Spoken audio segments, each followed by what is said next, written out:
Ma femme m'a dit pendant le dîner, il est préférable que tu ne viennes pas au chalet ce Noël. Ma mère a dit que tu avais été si difficile. J'ai donc passé la fête seule dans ma maison. Mais à exactement 12h12 du matin, mon fils a appelé en panique, « Papa, ton nom est sur l'application d'actualité Consumer News and Business Channel. Qu'est-ce que tu as fait bon sang ?» Ma femme a prononcé cette phrase devant un plat de pâtes. Pas une dispute, pas même une voix élevée, juste Margot assise en face de moi à notre propre table de salle à manger dans notre maison de ville de l'Upper West Side, enroulant des linguines autour de sa fourchette comme si elle discutait d'un changement de plan pour le week-end. « Clifton, je pense qu'il est préférable que tu ne viennes pas au chalet ce Noël. Maman a dit, tu as été si difficile ces derniers temps, et je pense juste que tout le monde a besoin de vacances paisibles. » J'ai posé ma fourchette. Je l'ai regardée et j'ai dit, d'accord. C'était tout. Pas de dispute, pas de supplication, pas de scène. J'ai dit, d'accord. Et je me suis versé plus de vin. Et nous avons terminé le dîner. Et je suis allé dans mon bureau et je me suis assis dans l'obscurité pendant un long moment en pensant aux 22 années que je venais de voir se dissoudre quelque part entre la corbeille de pain et le menu des desserts. Mais voici ce que Margot ne savait pas quand elle a dit cela. Voici ce que sa mère, Beverly Hartwell, ne savait pas quand elle a apparemment dit à sa fille que j'étais difficile.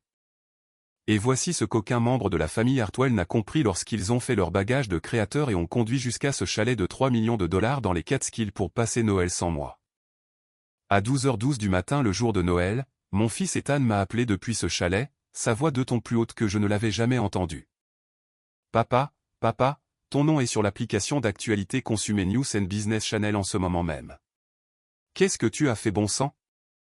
Avant de vous dire ce qui s'est passé à 12h12, je dois vous dire qui je suis, pas la version que Margot a décrite à sa famille, la vraie. Je m'appelle Clifton Reeve. J'ai 52 ans. J'ai travaillé dans le capital investissement pendant 26 ans. Et pendant les 11 dernières de ces années, j'ai dirigé ma propre entreprise à Midtown Manhattan, Reeve Capital Partners. Nous gérons un peu moins de 4 milliards de dollars d'actifs dans les domaines de la santé, des infrastructures et des technologies émergentes. J'ai fait passer cette entreprise d'une opération de 12 personnes dans un bureau loué sur Park Avenue South à quelque chose qui emploie plus de 200 personnes et possède des bureaux à New York, Chicago et Austin.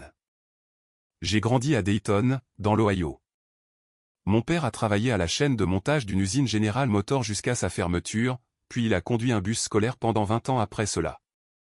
Ma mère nettoyait des bureaux la nuit et vendait des produits avant le week-end pour que je puisse aller à l'université sans m'endetter. J'ai obtenu une bourse d'études pour l'État de l'Ohio, puis une maîtrise en administration des affaires de Wharton grâce à une combinaison de prêts et de travail acharné. Et j'ai déménagé à New York à 25 ans avec un bon costume et la détermination de ne plus jamais voir une usine fermée et emporter avec elle la dignité de mon père. Je vous dis cela parce que la famille de Margot, les Hartwell, avait de l'argent avant de savoir marcher. Le père de Beverly Hartwell était un promoteur immobilier dans le Connecticut. Le nom Hartwell figurait sur un bâtiment de leur country club avant la naissance de Beverly.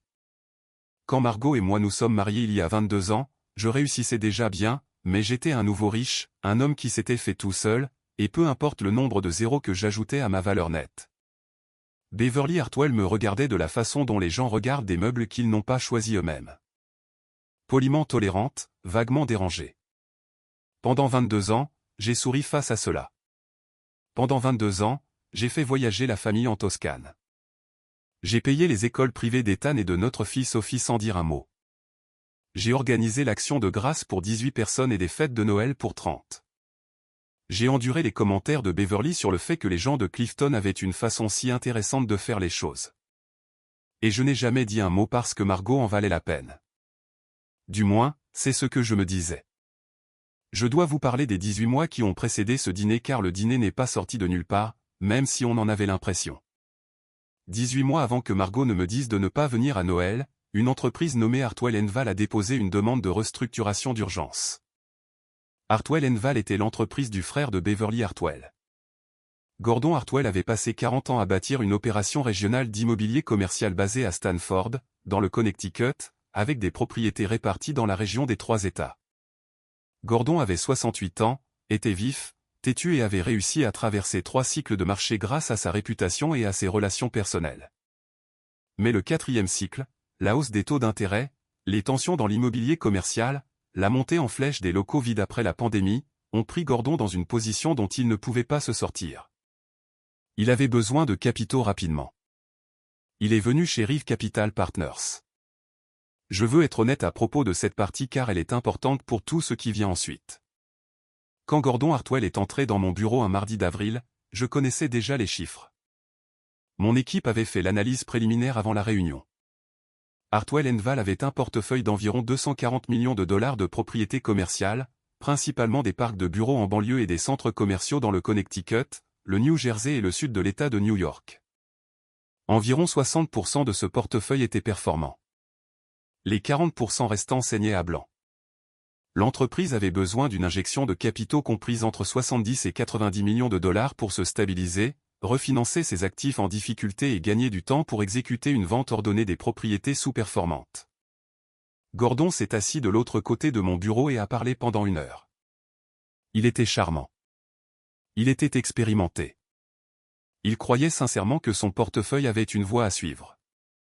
Et il n'arrêtait pas de dire une version de la même phrase, « Nous sommes une famille, Clifton. Nous pouvons trouver des conditions qui conviennent à tout le monde. » J'ai écouté tout ce qu'il a dit, puis je lui ai dit non. Pas parce que je voulais faire du mal à Gordon, pas parce que j'avais quoi que ce soit contre lui personnellement, mais parce que l'analyse était claire. Les 40% de son portefeuille en difficulté n'allaient pas se redresser dans le délai que sa structure d'endettement permettait. Le marché des bureaux de banlieue dans le Connecticut n'allait pas rebondir. Ce que Gordon me demandait de faire, c'était de verser 90 millions de dollars du capital de mes investisseurs dans une situation où le potentiel de hausse était modeste et le potentiel de baisse était une perte totale. Je suis un fiduciaire. Je gère l'argent d'autres personnes. Des fonds de pension d'enseignants font partie de mon portefeuille. Des fondations, des comptes de retraite. Je n'ai pas le luxe d'investir en fonction des plans de table des repas de fête. J'ai dit à Gordon que je ne pouvais pas faire l'accord tel qu'il était structuré. Je lui ai dit que je pourrais potentiellement envisager un sauvetage ciblé plus petit des 60% performants s'il était prêt à vendre rapidement les actifs en difficulté et à accepter des conditions qui protégeaient mes investisseurs en premier. Gordon s'est levé. Il était très poli. Il a dit qu'il y réfléchirait. Il n'a jamais rappelé. Au lieu de cela, il a appelé Beverly. Et Beverly, je ne peux que le supposer, a eu une très longue conversation avec Margot. Je l'ai remarqué vers le mois de mai. Margot a commencé à décrire les choses que je disais différemment de la façon dont je les avais dites. J'avais mentionné que la situation de Gordon était compliquée, et elle rapportait que j'avais été méprisant envers son oncle. J'avais expliqué ma responsabilité fiduciaire envers mes investisseurs, et d'une manière ou d'une autre, cela m'est revenu comme étant Clifton qui faisait passer les affaires avant la famille, comme toujours. En juillet, j'étais difficile. En octobre, j'étais exclu des événements de la famille Hartwell auxquels j'avais participé pendant 2 décennies. Un dîner d'anniversaire à Greenwich, un rassemblement d'automne dans le Connecticut. Margot rentrait de ces événements avec une expression particulière sur le visage, fermée, résolue, comme si elle avait été briefée.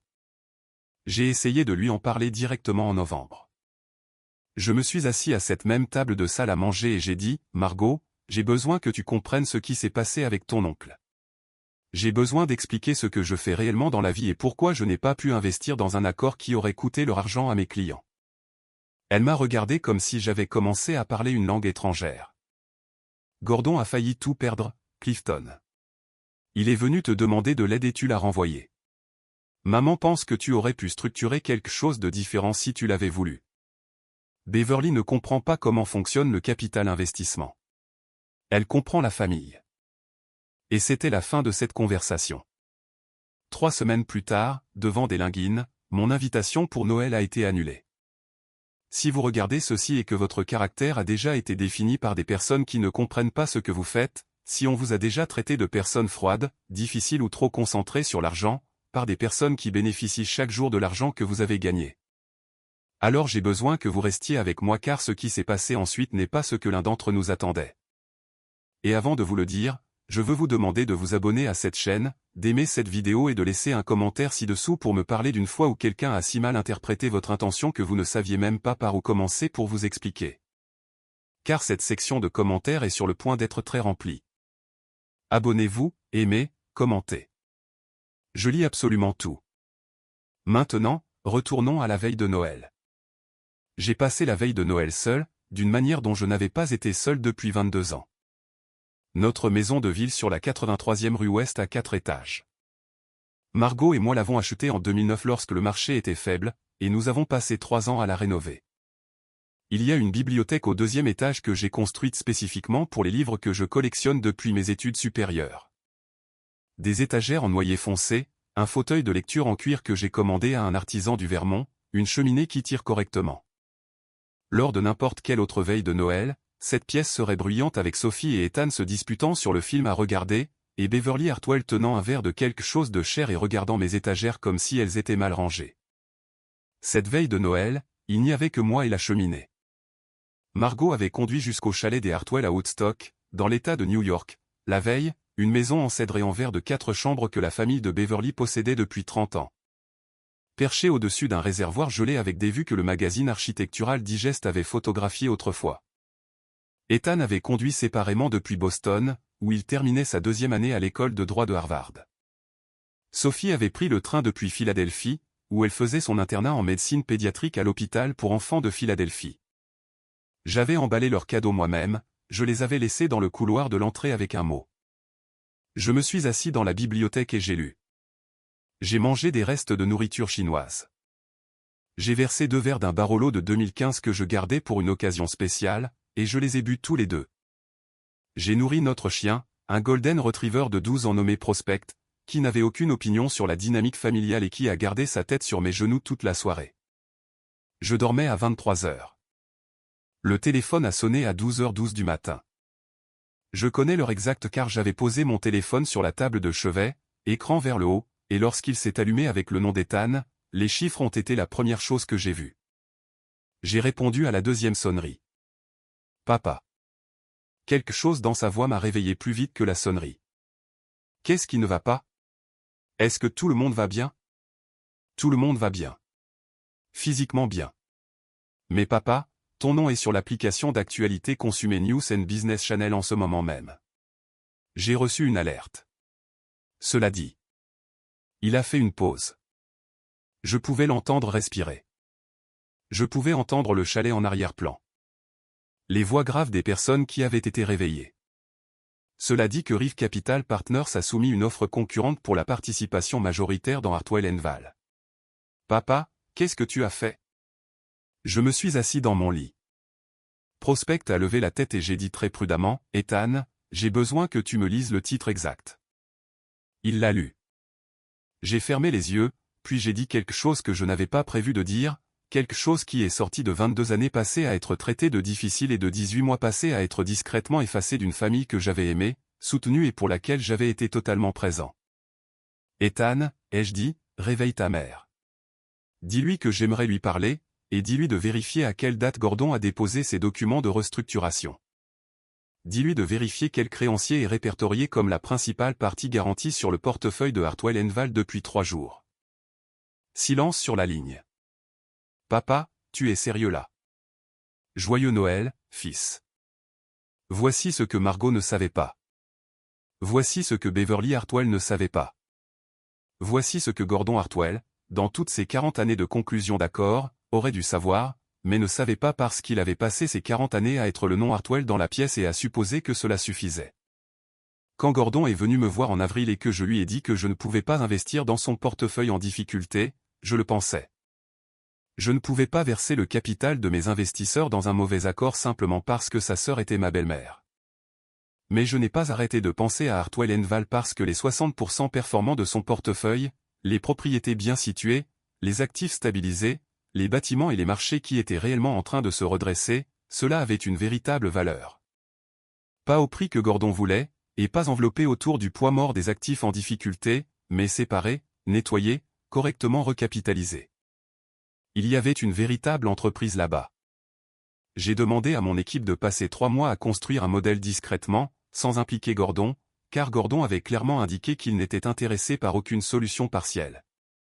Ce que nous avons identifié était ceci.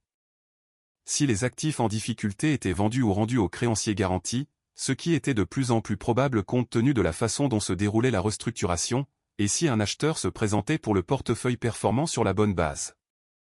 On pouvait assembler quelque chose valant considérablement plus que la somme de ses parties. Avec la bonne équipe de direction, la bonne structure de capital, une conservation de 3 à 5 ans. J'ai passé l'automne à construire ce dossier. Je ne l'ai pas dit à Margot car, franchement, en octobre, Margot avait arrêté de me poser des questions sur mon travail. Et je ne l'ai dit à personne dans la famille Hartwell car il ne s'agissait pas d'une transaction familiale. Il s'agissait d'une analyse commerciale avec une thèse d'investissement potentiel. 3 jours avant Noël, mon équipe a soumis une offre substantielle par les voies appropriées au processus de restructuration supervisé par le tribunal que les propres conseillers de Gordon avaient mis en place. Une offre pour acquérir les actifs performants de Hartwell & Val à un prix qui permettrait aux créanciers garantis de Gordon d'être payés intégralement et laisserait potentiellement à Gordon lui-même une certaine valeur en capitaux propres. Bien plus que ce qu'il aurait récupéré dans une liquidation pure et simple. Nous n'essayons pas de prendre l'entreprise de Gordon. Nous essayons d'être le seul acheteur assez discipliné pour que cela vaille quelque chose. Mais Consumer News & Business Channel n'écrit pas d'explication de 3 paragraphes à minuit la veille de Noël. Consumer News & Business Channel écrit des titres. Et le titre était « Rive Capital Partners soumet une offre concurrente pour l'entreprise immobilière en difficulté du Connecticut fondée par la famille de sa femme ». Mon téléphone a sonné 11 fois au cours de l'heure suivante. Margot d'abord, puis Beverly, puis un numéro que je ne reconnaissais pas et qui s'est avéré être l'avocat de Gordon, puis Ethan à nouveau, puis Sophie, qui avait clairement été réveillée par le bruit et essayait de comprendre ce qui se passait. J'ai répondu au deuxième appel de Margot. Elle n'était pas calme. Clifton, qu'est-ce que tu as fait? Gordon est dévasté. Maman est hors d'elle. Est-ce que tu comprends à quoi cela ressemble? As-tu une idée de l'humiliation que cela représente le jour de Noël? Tu as soumis une offre sur l'entreprise de mon oncle la veille de Noël après tout ce que cette famille a traversé. Margot, de quoi? J'ai pris une inspiration. Le principal prêteur garanti de Gordon allait prendre ses actifs performants dans une offre de crédit en janvier. Ce prêteur est une banque qui ne se soucie pas de Gordon ou de sa famille ou des 73 employés de Hartwell & Val qui ont encore un emploi. Ils allaient acquérir ces actifs, les repositionner et les vendre à un fonds de placement immobilier d'ici la fin du 2e trimestre. Gordon serait reparti sans rien. Silence. Notre offre change cela. Si le tribunal accepte notre offre, les créanciers de Gordon sont remboursés et Gordon conserve une participation minoritaire dans l'entité réorganisée. Il n'est pas anéanti. Il a quelque chose avec quoi travailler. Encore du silence. Je construis cela depuis avril, Margot. Depuis le jour où Gordon est venu dans mon bureau. Je n'ai pas pu faire ce qu'il me demandait de faire alors, mais je pouvais faire cela. Je l'ai entendu respirer. Pourquoi ne me l'as-tu pas dit? Tu m'as dit il y a 2 semaines que je faisais passer les affaires avant la famille. Tu m'as dit le mois dernier que j'aurais dû simplement aider Gordon parce que nous sommes une famille. J'ai arrêté d'essayer d'expliquer la différence entre ce que je fais et ce que tu penses que je fais aux alentours d'octobre. Margot, tu as arrêté d'écouter un peu avant cela. La ligne est restée silencieuse pendant un long moment. Puis, j'ai besoin de parler à maman. Je sais que tu en as besoin. Joyeux Noël. Je veux faire une pause ici parce que c'est la partie de l'histoire à laquelle je pense le plus. Pas l'offre, pas le titre de Consumer News & Business Channel, pas l'appel téléphonique à 12h12. Je pense au dîner. Je pense à Margot assise en face de moi disant ces mots, il est préférable que tu ne viennes pas. Et la certitude absolue sur son visage. La façon dont elle avait absorbé le cadre de sa mère si complètement que j'étais devenu dans son esprit celui qui était difficile, le problème, la personne dont l'absence donnerait à la famille des vacances paisibles. Et je pense à moi, assis là, disant d'accord et versant plus de vin. Je me suis demandé 100 fois pourquoi je ne me suis pas battu plus fort à ce moment-là, pourquoi je n'ai pas exposé l'ensemble du tableau, l'analyse commerciale, les 3 mois de travail discret, le véritable sens de ce que j'avais fait et n'avais pas fait avec la demande de Gordon. Et la réponse honnête est que je ne pensais pas qu'elle l'entendrait. Après 22 ans, j'avais appris l'architecture de la famille de Margot. Je savais que les interprétations de Beverly Hartwell voyageaient plus vite et s'ancraient plus profondément que tout ce que je pouvais dire. Je savais que dans le cadre de la famille Hartwell, j'allais toujours être l'étranger qui ne comprenait pas comment nous faisons les choses. J'avais essayé de m'expliquer tellement de fois dans tellement de petits moments que j'avais tout simplement épuisé le genre d'espoir qui donne l'impression qu'une explication en vaut la peine. Alors je l'ai laissé partir à Noël sans moi, et je me suis assis avec la cheminée et le vieux chien et le bon vin, et j'ai attendu que le monde rattrape la vérité. Les jours entre Noël et le Nouvel An ne ressemblaient à rien de ce que j'avais connu dans ma vie d'adulte.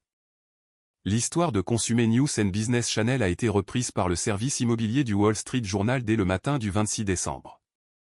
Le cadre du journal était différent, Rive Capital Partners offre une bouée de sauvetage en matière de restructuration à une entreprise du Connecticut liée à sa famille. Et ce cadre a considérablement changé la conversation. L'avocat de Gordon m'a appelé le 27, pas l'avocat de Beverly, pas la famille de Gordon. Gordon lui-même m'a appelé le 28. Cet appel a duré 40 minutes. Il a commencé sur la défensive. Il avait été informé des conditions de l'offre par ses conseillers en restructuration, et il comprenait intellectuellement ce que nous proposions. Mais Gordon Hartwell avait 68 ans et avait passé toute sa vie à être celui qui structurait des accords pour d'autres personnes. Et être du côté des destinataires de l'un d'eux était quelque chose contre lequel sa fierté luttait ardemment. Je l'ai laissé parler. Je ne lui ai pas fait remarquer qu'il avait passé 8 mois, pendant que Beverly empoisonnait mon mariage, à laisser sa sœur me blâmer pour ses propres échecs commerciaux. Je n'ai pas mentionné le dîner de Noël ou le chalet ou le fait d'avoir été traité de difficile. Rien de tout cela n'était pertinent pour la conversation que nous devions avoir. J'ai dit, Gordon, j'ai examiné ton portefeuille pendant 3 mois. Les actifs performants sont d'authentiques bons biens immobiliers. Ton problème n'a jamais été la qualité des propriétés. C'était l'effet de levier du côté en difficulté qui entraînait tout vers le bas. Si tu travailles avec nous, nous faisons en sorte que les créanciers soient payés. Tu conserves une participation dans quelque chose qui a un réel potentiel de hausse au cours des 5 prochaines années, et tes employés gardent leur emploi. Si tu nous combats, la banque saisit en janvier et tu n'obtiens rien. Longue pause. Pourquoi, a-t-il dit finalement. Pourquoi ferais-tu cela pour moi après que je sois sorti de ton bureau? Parce que c'est un bon investissement pour mes clients. C'est tout, Gordon. C'est tout ce que cela a jamais été. Les affaires. Une autre longue pause. Puis Beverly a dit à Margot, tu essayais d'humilier la famille. Je sais qu'elle l'a fait. Elle avait tort. Je le sais aussi. Il est resté silencieux un moment. Je pouvais l'entendre réfléchir. De la façon dont on peut entendre quelqu'un réorganiser quelque chose de lourd dans une pièce. Mes conseillers en restructuration disent que ton offre est la meilleure offre que nous allons voir. Je crois que c'est correct. Je vais recommander au tribunal de l'accepter. Bien. Je pense que tu seras heureux de l'avoir fait. Il a fait une dernière pause avant de raccrocher. Clifton, je te dois des excuses pour avoir laissé Beverly. Il s'est arrêté, a recommencé. J'aurais dû te rappeler en avril. Oui, ai-je dit, tu aurais dû. Margot est rentrée à la maison le 30 décembre. Elle est entrée dans la bibliothèque où j'étais assis avec Prospect et une tasse de café, et elle s'est assise dans le fauteuil en face de moi, et elle n'a rien dit pendant presque 1 minute entière. Puis, Gordon m'a dit quelles étaient les conditions de l'offre. Je suis contente qu'il t'ait parlé. Il a dit que tu as passé 3 mois à construire ça. Mon équipe l'a fait. Oui. Pendant que maman me disait que tu étais difficile. Pendant que j'étais. Elle s'est arrêtée. Sa mâchoire était serrée. Pendant que je te disais de ne pas venir à Noël. Je l'ai regardée. J'aimais cette femme depuis 25 ans. J'avais construit une vie avec elle, élevé 2 enfants extraordinaires avec elle, et supporté plus de dîners de Beverly Hartwell que ce qu'on devrait demander à n'importe quel être humain d'endurer parce qu'elle en valait la peine. Et assis là, à regarder son visage. La façon dont elle portait quelque chose qui ressemblait à de la honte et du chagrin et une sorte de fureur envers elle-même que je reconnaissais car je l'avais ressenti aussi. Je n'ai pas ressenti la satisfaction que je pensais pouvoir ressentir. Je me sentais juste fatigué. Je dois te demander quelque chose, a-t-elle dit. D'accord. Quand j'ai dit ce que j'ai dit au dîner, quand je t'ai dit de ne pas venir, elle a pincé les lèvres, qu'as-tu pensé? J'y ai réfléchi. La vraie réponse, pas la réponse polie. J'ai pensé que ta mère te parlait depuis si longtemps et avec tant de constance que tu avais cessé d'être capable de m'entendre du tout, et je ne savais pas comment arranger ça. Alors, j'ai arrêté d'essayer et j'ai commencé à faire la seule chose que je sais réellement faire, c'est-à-dire travailler sur le problème qui se trouve devant moi. Elle a regardé la cheminée pendant un long moment. Je l'ai laissé faire ça, a-t-elle dit doucement. Je l'ai laissé tout encadrer. Chaque conversation à propos de Gordon, chaque explication que tu as essayé de me donner, j'ai tout filtré à travers ce qu'elle avait déjà décidé à ton sujet. Et je. Elle s'est arrêtée. Ce n'est pas le genre d'épouse que je pensais être. Non, ai-je dit, ça ne l'est pas. Le silence entre nous n'était pas confortable, mais il n'était pas hostile non plus. C'était le silence de deux personnes qui s'étaient parlé sans s'écouter pendant si longtemps que le simple fait d'être assis dans la même pièce et de l'admettre ressemblait à un progrès. Que faisons-nous maintenant, a-t-elle dit. Je ne sais pas, ai-je dit honnêtement. Mais je pense que cela commence par ta compréhension du fait que lorsque je dis non à une mauvaise affaire, je ne suis pas froid. Je protège des gens qui m'ont fait confiance avec leur argent. Et cela se termine par le fait que ta mère comprenne qu'elle n'a pas le droit de définir qui je suis pour ma propre femme. Margot m'a regardé pendant un long moment. Elle va avoir beaucoup de mal avec ça. Je sais. Je l'ai regardée avoir du mal avec moi pendant 22 ans. J'y suis habitué. Pour la première fois depuis que tout cela avait commencé, elle a ri. C'était petit et compliqué et pas entièrement joyeux, mais c'était réel. Tu as passé Noël seul exprès, a-t-elle dit. J'ai passé Noël à attendre l'alerte de Consumer News and Business Channel. Que la vérité rattrape son retard. L'acquisition de Hartwell & Val a été conclue en mars. Le portefeuille performant, réorganisé sous une nouvelle structure de holding avec Rive Capital Partners comme investisseur majoritaire et Gordon conservant une participation de 22%, a été évalué à 160 millions de dollars le jour de la clôture. Soit considérablement plus que l'évaluation de restructuration de l'entreprise en difficulté. Les créanciers garantis de Gordon ont été payés intégralement. Les 73 employés ont gardé leur emploi. Gordon lui-même, pour la première fois en 2 ans, avait un bilan propre et une entreprise viable. Il m'a appelé le lendemain de la clôture. Beverly veut te présenter ses excuses, a-t-il dit. Dis à Beverly que j'apprécie cela, ai-je dit. Elle veut le faire en personne au chalet, peut-être cet été. J'ai fait une pause un instant, pensant au chalet, au réservoir gelé, au mur en cèdre et en verre, à la chaise où Beverly Hartwell avait tenu son vin cher et regardé mes étagères. Dis à Beverly que j'y réfléchirai, ai-je dit. Et j'en suis resté là. Voici ce que je sais maintenant et que je ne savais pas la nuit où Margot m'a dit de ne pas venir à Noël. Être exclu n'est pas la même chose qu'avoir tort. Être qualifié de difficile n'est pas la même chose qu'être difficile.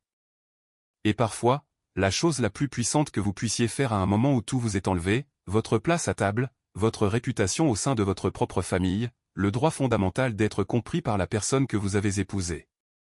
C'est d'arrêter de vous expliquer et de commencer à faire le travail qui finira par parler de lui-même.